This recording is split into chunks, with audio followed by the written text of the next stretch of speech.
Hi friends, আমার সমস্ত followers, friends,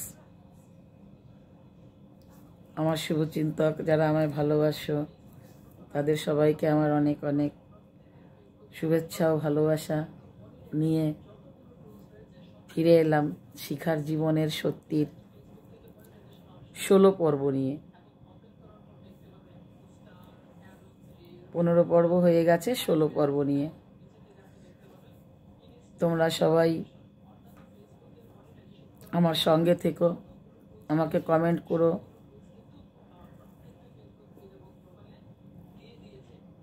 তারপর কমেন্ট করো, সঙ্গে থেকো, পারলে শেয়ার করো, আমার ভালো লাগবে। যাই হোক, যেটা 15 পর্বে পড়লাম যে আমি 6 রোল নাম্বার নিয়ে, না 6 বলিনি, 7 রোল নাম্বার 7 নিয়ে আমি ক্লাস 6 পাস করলাম। তারপর আবার সেই ওই চলছে ওরকম। বাবা পাল্লাহাটের যে বইয়ের দোকানে বলে রেখেছে, সেখান থেকে আমার বাবা শুধু বলে, আমার মেয়েটা যত দিন পড়তে পারবে আমি গায়ের রক্ত বিক্রি করে হলেও পড়াবো। খুব গর্বিত ছিল বাবা আমাকে নিয়ে। সব দিক দিয়ে ভালো ছিলাম, বাবার হিসাবে আমি লক্ষ্মীও ছিলাম। সেই গরিবের মধ্য দিয়েও নাকি একটু ভালো দিন, না আগে আরও খারাপ ছিল আমার জন্মের আগে, তাও দুটো ভাত খেয়ে বাঁচে। আর ওই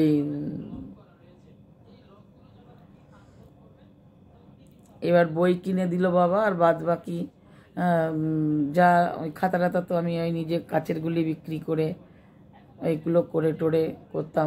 বাবা যে আইসক্রিম খেতে টাকা দিত, সেই আইসক্রিমের টাকাও জমিয়ে আমি অনেক কিছুই ম্যানেজ করেছি। এবার আমি 7-এ উঠে গেলাম, 7-এ স্কুল শুরু করলাম। এবার ক্লাস চলছে। এবার আমার খুব কষ্ট হচ্ছে, বিশ্বাস করো, অঙ্কগুলি মাথায় ঢুকছে না। তারপর ইংলিশেরও গ্রামারে আটকে যাচ্ছে, অনেক কষ্ট হচ্ছে পড়তে। এবার আমি একটু নিজেই ভয় পেয়েছি যে কি করব, কি হবে, এবার কি পাশ করতে পারবো। এটা প্রথম প্রথম হয়েছিল। তাই জানো, আমি আমার বাবার তো আমায় টিউশন দিতে পারিনি, তা আমি না পড়তাম, পড়ে চেষ্টা করতাম নিজে, ছাত্রবন্ধু দেখে নিজে নিজে চেষ্টা করে অনেক কিছুভাবে চেষ্টা করতাম। যখন পারতাম না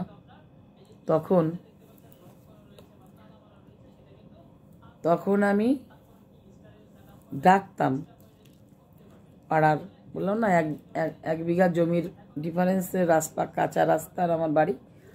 তা আমি ওই জানি আমার দাদা মামা যে যা যেমন হয় প্রতিবেশী, ওই স্কুল মাঠে ওই স্কুলের মধ্যে সব আড্ডা দেয় অনেক রাত অবধি, 9টা-10টা অবধি। তা আমি ওই আমার ঘরের থেকে জোরে চিল্লিয়ে ডাকতাম, ও সমরদা, ও রামকৃষ্ণ মামা, যে ডাক শুনতো, আর একটু আসো, আমাকে একটু অঙ্ক করে দিয়ে যাও। এবার ওরা না এক ডাকে চলে আসতো, এসে আমাকে শিখিয়ে যেত। করেছে, আমি যতবার ডেকেছি এসেছে, করেছে, আমাকে শিখিয়েছে।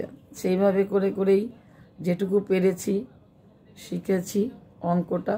আর ইতিহাস, ভূগোল, বাংলা, বিজ্ঞানের জন্য আমার কাউকে লাগতো না, আমি একাই ওস্তাদ।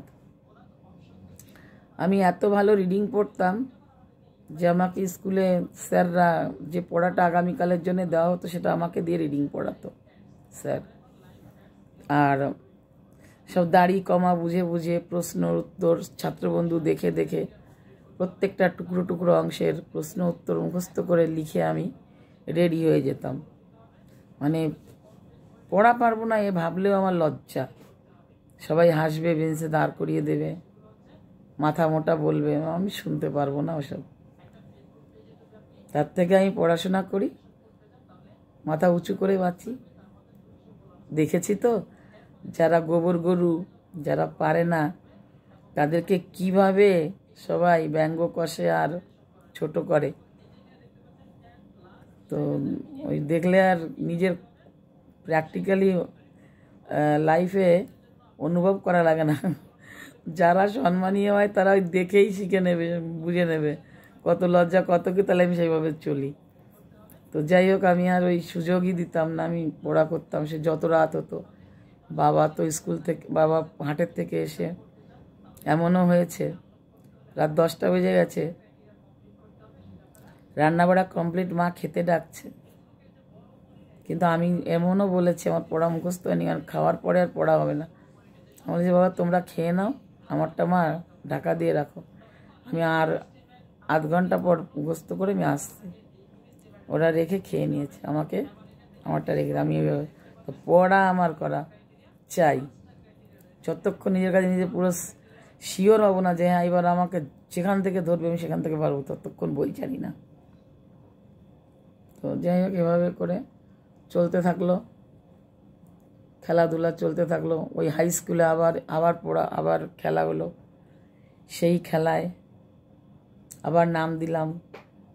সব মাধবীর সঙ্গে খেলবো না, মাধবীর সঙ্গে খেলবো না, মাধবী থাকলে তো আমরা এমনি হেরে যাব, প্রাইজ পাবো না। কিন্তু স্কুল স্যারদের অর্ডার থাকতে তো হবে। সেই কেস আবার খেলতেই হয়েছে। আর এভাবে চলতে থাকতে থাকতে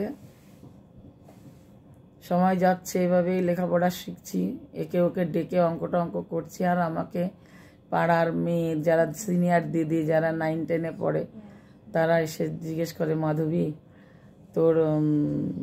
তুই কি করে এত লেখাপড়া করবি, বাবা তো গরিব, তুই কি করে পড়াশোনা করবি, তুই এত ভালো, কে চালাবে তোর খরচা? না আমি নিজে নিজে পাটি বিক্রি করব, কাঁচের গুলি বিক্রি করব, হ্যাঁ ধান কুড়াবো, এটা কুড়াবো, টুকাবো, সব কিছু করে করে যেটুকু জমবে তাই দিয়ে আমি খাতা পেন, মানে আমি খাতা পেন জোগাড় করবো, বাবা বই কিনে দেবে, আমি পড়বো। সেরকম বলতাম, আমার বুদ্ধিতে যেটুকু সেটা আমি বলতাম। তা খুব কষ্ট পেত। আর ওদিকে খেলাধুলাতে আবারও আসি, প্রাইজ, হাই স্কুলেও প্রাইজ নিয়ে এসছি। আর ওই বললাম হাতে গুটি খেলতে দেয় না, গুটি আমাকে বা হাত দিয়ে, ওরা ডান হাত দিয়ে, হ্যাঁ তাই নে। এইভাবে চলছে। এর মধ্যে ক্লাস 7-এ যখন উঠেছি, আমার হাই স্কুল থেকে এই যে গোপালনগর, বনগা গোপালনগর, যে বিভূতিভূষণ বন্দ্যোপাধ্যায়ের স্মৃতি উপলক্ষে যে ওনার বাড়ি নাকি নিজস্ব, বিভূতিভূষণ বন্দ্যোপাধ্যায়ের নিজের কোনো পৈতৃক বাড়ি বা কিছু একটা, সেখানে অঙ্কন প্রতিযোগিতায় নাম নিচ্ছিল। তো আমাকে, আমার ওই গোপালনগরেরই একটা বান্ধবী ওই স্কুলে পড়ে, অনেকেই আছে, তা সে একটা মেয়ে আমার ক্লাসেই পড়তো, সেও 7-এ, আমরা ক্লাস ফ্রেন্ড। তো ওর নাম হচ্ছে স্বপ্না। স্বপ্না বলছে কি যে মাধবী তোর তো আঁকা ভালো, কিন্তু আমি যেন কোনোদিন আঁকা শিখতে পারিনি। পয়সা কোথায়, নিজে নিজে শিখেছি, খুব সুন্দর আঁকতাম, স্যাররাও খুব প্রশংসা করতো আমার আঁকার। বিজ্ঞানের যে মোটর গাছ, এ গাছ সে গাছ, যে কত কি কাটা কম্পাস, কি সুন্দর আঁকতাম। জ্যামিতির অঙ্কনগুলি মানে দেখে মনে হতো আমার ছবি, এত সুন্দর। বান্ধবীরাও আমাকে দিয়ে আঁকাতো, করিয়ে নিত, দিতাম। তো আমাকে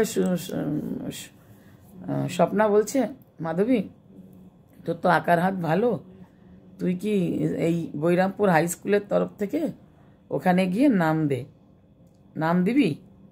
এবার আমি গোপালনগর তো বাবার সাথেই গেছি, কোনোদিন একা যাইনি। তো আমি কী করে যাব, আমি তো চিনি না, জানি না কোথায় থাকবো, কোথায় গিয়ে উঠবো, কাউরে চিনি না, কোনো বন্ধু নেই, বান্ধব নেই, কার সঙ্গে কথা বলবো। তা বলছে চল আমি আছি তো। হ্যাঁ তুই যদি আমার সাথ দিস আমি চলে গেলাম, এত ভালোবাসি তো আঁকা আঁকি করতে, প্র্যাকটিস। এই স্কুলেরও যদি আমি একটা কিছু আনতে পারি, তাহলে আমার হাই স্কুলেরও খুব মান হবে, গর্ব হবে। তা আমি স্যারদের না বলেই আমি চুপি চুপি স্বপ্নার সঙ্গে চলে গেছি। ঠিক ওই যেদিন অঙ্কন প্রতিযোগিতা ওই দিনই গেছি, আমি 2 ঘন্টা আগে চলে গেছি। জায়গাটা একটু জানতে হবে, বুঝতে হবে কোথায়। তা বান্ধবীর সঙ্গে গিয়ে ও দেখালো, এই দেখ। আর ওই ঘরের মধ্যেই, ওই ঘরের মধ্যে বিভূতিভূষণ বন্দ্যোপাধ্যায়ের ফটো রয়েছে, ফটো ফ্রেমে বাঁধানো। তা আমি বলছি বিভূতিভূষণ কই স্বপ্না? তো ও দেখালো ওই যে ওখানে আরও সবাই মহাপুরুষদের ফটো রয়েছে। তখন আমাকে বলছে কী করবি, কী আঁকবি? তখন তাই তো, কী আঁকবো, এখানে কী আঁকার পারমিশন আছে? তখন জানলাম মহর্ষিদের মানে নামি দামি মানুষদের চেহারাই আঁকতে হবে। ধর রবীন্দ্রনাথ হোক, সুভাষচন্দ্র হোক, বিবেকানন্দ হোক, বিভূতিভূষণ বন্দ্যোপাধ্যায় ছবি আঁকতে হবে। তখন আমি ভাবলাম তাহলে এক কাজ করি, বিভূতিভূষণ বন্দ্যোপাধ্যায় এর প্রতিযোগিতায় এসেছি, তাহলে আমি কেননা ওনাকেই প্র্যাকটিস করি। এবার কোনো দিন আঁকিনি, দেখিও নি। এবার তাকে আমি দেখলাম, ওইখানেই ছবি দেখলাম। শোনো না ফ্রেন্ড, প্রায় 12 মিনিট হতে যাচ্ছে। আমি এটা 17 পর্বে বলছি, আগামী পরের অংশ এটা এখানেই আজ শেষ করছি। 16 পর্ব এখানেই শেষ করছি। তোমরা প্লিজ পারলে শেয়ার করো, কমেন্ট করো, পাশে থেকো। টাটা।